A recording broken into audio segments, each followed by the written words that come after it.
Vamos a hablar ahora del proceso que se abre contra Nicolás Maduro y su esposa en Nueva York. En la nueva acusación que está presentando la Fiscalía, ya no se presenta a Maduro como líder de este cartel de los soles. Esa acusación, que había sido más bien política en un primer momento, ha caído luego ahora en la acusación del Departamento de Justicia. Por eso es importante los otros antecedentes que puedan ligar a Maduro y su esposa con casos de narcotráfico. Y aquí aparece como relevante el caso de los llamados narcosobrinos, en que se condenó en Estados Unidos a sobrinos de la esposa de Nicolás Maduro precisamente por narcotráfico. Esto podría ser clave en el juicio en contra de Nicolás Maduro y Cilia Flores, un antecedente más para el encauzamiento del expresidente venezolano.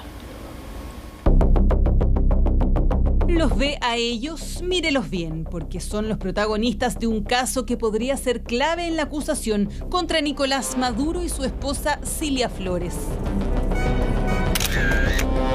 Este registro fue captado el 10 de noviembre de 2015. En él se muestra a Efraín Antonio Campo Flores y Frankie Francisco Flores siendo detenidos en Puerto Príncipe, Haití, tras ofrecer a agentes encubiertos de la DEA 800 kilos de cocaína. Pero ¿por qué son relevantes en esta historia? Son venezolanos, primos y sobrinos de Cilia Flores, la capturada primera dama de Venezuela. Diputada, ¿en algún momento va a declarar sobre los narcosobrinos?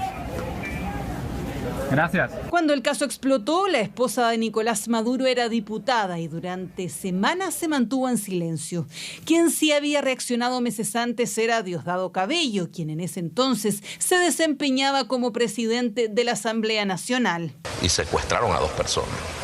Lo que entiendo, porque el procedimiento es totalmente irregular. Un año después, en noviembre de 2016, el jurado de una corte de Nueva York los declaró culpables de narcotráfico y en 2017 finalmente fueron sentenciados a 18 años de cárcel. Cuando se jactaban de esta posibilidad de vender millones de dólares en drogas, explicaban también que esos recursos los utilizaban para comprar votos. Entonces, el tema no es solamente la venta de las drogas. El tema es que cuando ellos lo decían, explicaban que habían utilizado todo el sistema económico y político de Venezuela para financiar las campañas a través del narcotráfico. Es lo que precisamente dice este párrafo en la página 15 de la acusación judicial que enfrenta a Maduro y su esposa en Estados Unidos. Durante las reuniones grabadas con las fuentes Campo Flores y Flores de Freitas, explicaron que estaban en guerra con Estados Unidos. Describieron al cartel de los soles, hablaron de una conexión con un comandante de las FARC, que supuestamente era de alto rango, e indicaron que buscaban recaudar 20 millones de dólares del narcotráfico para apoyar la campaña de Flores de Maduro en relación con las elecciones a la Asamblea Nacional de Venezuela a finales del 2015. La misma acusación describe que Efraín Campo Flores se refería a Maduro como su padre. Que el imperialismo haya creado una causa que tiene como único objetivo atacar a la primera dama, a la primera combatiente, a la esposa del presidente. ¿Ustedes creen que eso es casualidad? 5 años después, el caso volvió a estar en los medios de comunicación. El 1 de octubre de 2022, el entonces presidente estadounidense Joe Biden liberó a los sobrinos de Flores, quienes fueron intercambiados por 7 ciudadanos estadounidenses que llevaban años presos en Venezuela. El caso podría ser clave en la acusación para presentar al gobierno de Maduro como un narcorrégimen. Pueden ser evidencias muy sustantivas en el debido proceso que inició ayer. Esas evidencias no se han mostrado y un poco lo que han dicho los analistas, necesitamos, ¿no es cierto?, y los actores políticos, esas evidencias para poder conocer cuál es la base, ¿no es cierto?, normativa y jurídica que tiene Estados Unidos para haber determinado este carácter de régimen, narcorrégimen. Lo que sí sabemos es de grandes sumas de dinero, estamos hablando de millones de dólares y propiedades millonarias que eran de los cuales era dueño Nicolás Maduro, Diosdado Cabello, la familia Rodríguez. Es un precedente también el que se haya utilizado los recursos estatales para hacer los negocios, la venta. El hecho de que la droga hubiese podido viajar como si fuese un diplomático. Habrá que ver si el caso de los narcosobrinos termina o no siendo clave en el juicio contra Maduro y su esposa, y si funciona como antecedente para acusar al régimen de convertir al Estado en una plataforma para cometer delitos de narcotráfico.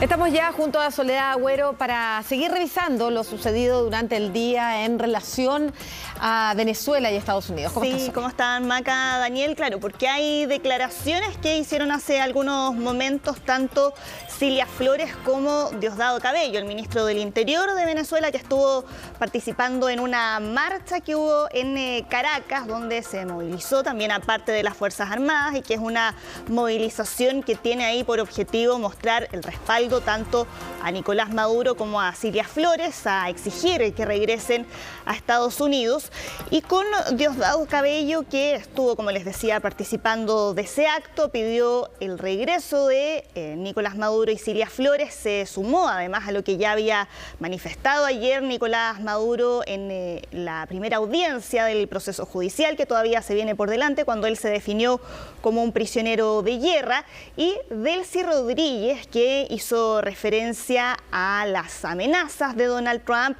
dijo que ningún agente externo gobierna Venezuela, porque ya sabemos que el mismo Donald Trump dijo que va a ser su administración, incluso el mismo quien va a estar a cargo ahora de coordinar un proceso de transición frente al cual todavía no se ha entregado ningún cronograma. Donald Trump ayer entregó una declaración en la cadena NBC, donde hizo sí una estimación, dijo que por lo menos ese proceso tardaría al menos 18 meses. Pero ante estas amenazas que además ha hecho Donald Trump de decir que Delcy Rodríguez podría pagar un precio muy alto si es que no siguen las directrices de Estados Unidos, esto fue lo que respondió Delcy Rodríguez, y tenemos también declaraciones de Diosdado Cabello. En lo personal, quienes me amenacen, lo digo. Mi destino no lo decide, sino Dios. Esa es mi respuesta. Así que, venezolano, venezolana, sigamos trabajando para que este 2026 podamos decir al cierre, hemos cumplido como país en unión nacional. Que tiene un prisionero de guerra en su territorio, secuestrado aquí donde fue electo por la mayoría de los venezolanos para ser el presidente constitucional de nuestra patria. Hoy las voces del mundo se levantan, pero sobre todo las voces en Venezuela se levantan exigiendo que nos devuelvan a Nicolás y a Cilia. Por ahora solo la retórica se mantiene de ambos lados y es difícil saber hasta qué punto es un enfrentamiento verbal real entre ambas partes o hasta qué punto esto está bastante negociado, digamos, y es sencillamente cada uno tratando de mantener tranquilo a su público interno, tanto en el caso del régimen chavista, que permanece en el poder y en el control en Venezuela, como en el caso de Donald Trump. Claro, pues si es que es un mensaje que están tratando ahí de enviar a sus bases debido a lo que está ocurriendo dentro de Venezuela, porque desde el mismo gobierno estadounidense, cuando han salido a hablar de las conversaciones que ha existido entre Delcy Rodríguez y representantes del gobierno de Estados Unidos, han dicho que eso no es lo mismo que ellos han escuchado en esos diálogos, donde además desde Estados Unidos ayer ya entregaron algunos nombres respecto a quienes van a estar a cargo de liderar el proceso de transición. Hablaron de Marco Rubio, por supuesto, secretario de Estado y a quien muchos consideran un artífice detrás de la acción de Estados Unidos en Venezuela, también el secretario de Defensa Pete Hegseth y Stephen Miller, que es uno de los asesores de seguridad, subjefe de gabinete en la Casa Blanca y quien va a ser parte del equipo que va a estar encabezando entonces este proceso. Ayer Donald Trump, ya les decía, había entregado una entrevista a la televisión estadounidense donde también decía que su administración y él es quien está ahora al mando de Venezuela. Y casi al mismo tiempo, poco después de esa entrevista, habló María Corina Machado, porque faltaba ahí escuchar sus impresiones después de que el mismo Donald Trump dijera que ella no cuenta con el respaldo dentro de Venezuela para poder liderar el proceso de transición, pero en estas declaraciones que ella hizo a la cadena Fox News agradeció a Donald Trump por lograr la captura de Nicolás Maduro, prometió volver dentro del corto plazo a Venezuela, aunque no especificó ahí cuál podría ser el rol que ella jugaría en una transición. Tenemos parte de esas declaraciones y sigamos después comentando porque obviamente que se refirió también a toda la polémica en torno al Premio Nobel de la Paz. Antes que nada, mi plan es volver a Venezuela lo antes posible. Como siempre digo, cada día evalúo dónde puedo ser más útil para la causa. Por ese motivo me mantuve en la clandestinidad de los últimos 16 meses y por la misma razón decidí salir. Estoy convencida de que ahora soy más efectiva alzando la voz desde donde me encuentro. Es todo un interrogante, Sole, ¿qué rol podría jugar la oposición venezolana en una eventual transición hacia un gobierno democrático si es que eso se llegara a dar? Hasta el momento el régimen es el mismo y no ha habido ningún signo, ningún paso concreto ni de Venezuela ni de Estados Unidos a que esto se transforme en un proceso político de transición hacia la democracia. No hay un cronograma, no hay elecciones fijadas, no hay un cambio en el gobierno, no hay tampoco ni siquiera el ingreso económico que Estados Unidos prometió que empresas iban a hacer cargo del petróleo. O sea, nada de eso ha ocurrido, está todo exactamente igual, solo que sin Nicolás Maduro.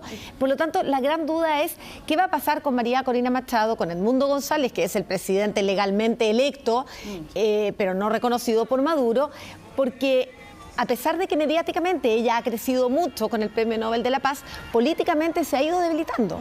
Sí, y ella ha hecho ahí algunos guiños a Donald Trump porque en la primera conversación que tuvieron ambos, una vez que se le hace ese reconocimiento, ustedes recordarán que le había dedicado el Nobel a Donald Trump, que es la gran aspiración que tiene ahora el presidente estadounidense, y fue algo que ella volvió a reiterar en esa entrevista. Dijo que sin él sería imposible lograr lo que se había logrado el sábado y que él se merecía, dijo ella, el Nobel de la Paz y que creía que era un premio que tiene que ser compartido con Donald Trump y que desde el pueblo venezolano quieren darle ese premio. Insistió en que ella considera que se lo merecía, lo cual también ahí le ha valido algunas críticas entre quienes consideran que está tratando de complacer a Donald Trump cuando por ahora dentro del mismo gobierno estadounidense han dicho que se van a concentrar en tratar de seguir estableciendo los diálogos con la institucionalidad que ya existe en Venezuela, donde al menos los líderes más prominentes de la oposición están en la diáspora, están fuera del país. La única demanda de Donald Trump realmente tiene que ver con el tema económico y con el petróleo. No ha demandado la liberación de los presos políticos, no ha demandado, como decía Maca,